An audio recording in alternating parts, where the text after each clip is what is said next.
Hello and welcome to the Traubisoda case study. The iconic and retro soda drink Traubisoda wanted influencers to create awareness about their relaunch.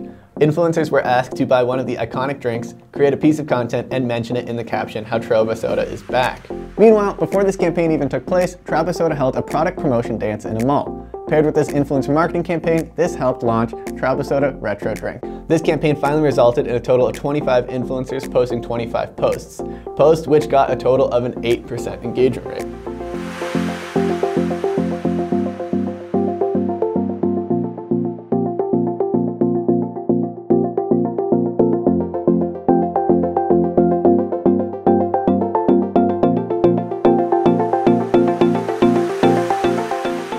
Here's what Traubisoda had to say about the campaign. With Traubisoda, we wanted our output to be truly authentic. Micro-influencers from Austria gave us the right content, as well as reach and insight into the right target group. Convenient platform helped us easily manage the whole campaign, even from another country. We liked the result of the cooperation so much that we are already planning the next campaign. As always, Traubisoda now has this influencer-generated content to reuse in digital for the next 10 years.